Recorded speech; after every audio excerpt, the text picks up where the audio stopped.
interchange fees. Yeah. Anybody who accepts credit cards has to sign a contract that says they can't offer discounts if you pay in cash. Right. Or is there any way we can get that off? Absolutely, yeah. That's You're right. You're not allowed to do it.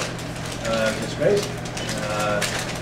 For the discounts. They do that, they're prohibited. Right. Right now, you have to, if you want to accept credit card, you have to sign a contract saying you can't offer discounts for anybody who pays cash. We're going to change it. That has to take Part of place. it, yeah. And that affects customers and these retailers. Well, here's just for small business people. My friends who own restaurants are just, for years, for 50 years, they didn't have to accept credit cards, and eventually they had to. No. And they're very upset that they can't say to their customers, we can offer you a discount if you just for cash. And when I looked at the contract, it was unbelievable. I couldn't believe that somebody could tell you that you couldn't offer a discount just for gasoline alone. If they could, there used to be, you remember when you had a cash price and a credit price. No. Well, that was the reason they did that, because people were paying cash. But the amount of money a consumer could save just by being able to pay cash and not credit card, 3% every time you... And to encourage less consumer debt. Exactly. But I've noticed they're doing that again, though. Well, if they accept credit cards, they're breaking your contract. Breaking the contract. You can't. There's not a gas station in the New Haven area that I know of that gives you a cash price and a credit card. I've definitely seen gas stations charging separate. They're breaking their contract. I pulled all the cash I had in my wallet the other day to save 10 cents a gallon by paying cash.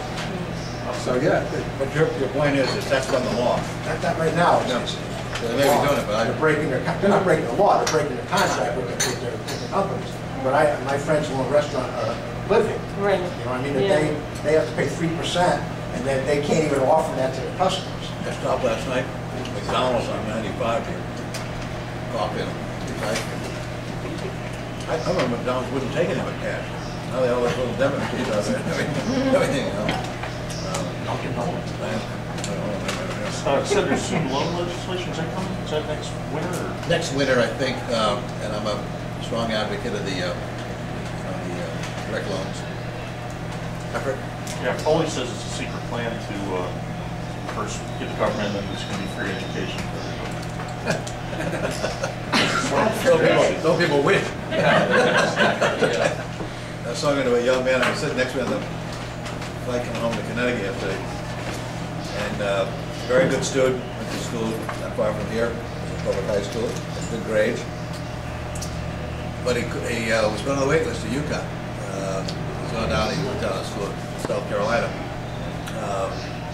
The competition to get into our public institutions is increasing dramatically, where otherwise might have made different choices today. I feel badly for kids who are good students in Connecticut, but if they don't have solid A's in class, it's going to be hard to get into Southern and Eastern and Central and UConn and so forth.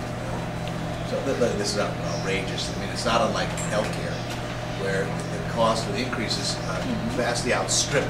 Here we are at a time of virtually zero inflation, and yet higher education costs and healthcare costs continue to outstrip the other costs along the way. So, one of the things I wrote into this thing, it wasn't terribly effective, but at least a start, where you have to now score, so you as a consumer can actually go and find out what that particular university or college has actually done in terms of tuition increases over the last number of years.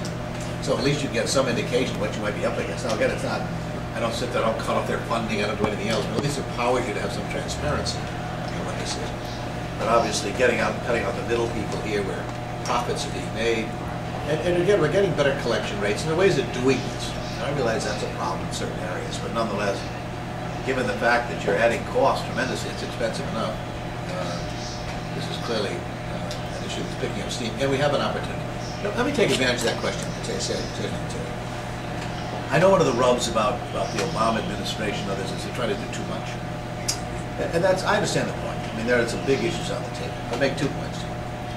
One is, I've spent the last number of years watching things sort of around the edges. You move things a little bit here, a little bit there. It's not, frankly, not much happens. It's sort of like polenta, as I describe it, unless you add some flavoring to it, and it doesn't taste very good. It's sort of flat. We're now dealing with big issues, which is long overdue on healthcare reform and financial reform issues, as well as climate change issues, as well as things like rec loans and students. And when people say, well, you're doing too much, one of the most productive periods in the 20th century, everyone talks about the first 100 days of Franklin Roosevelt's administration between March and June of that year. I would match that time up with the period between January of 1965 and January or February of 1968, those 3 years.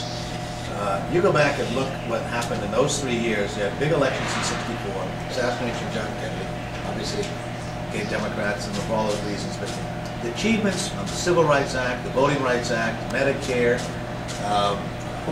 the higher education, the elementary and secondary education, I mean, just the list, war on poverty, things that are still there, by the way. And it was a 36-month window. And we're a better country today because Lyndon Johnson understood the importance of trying to get some things right. Think what it would be like today had we not passed the Voting Rights Act and the Civil Rights Act.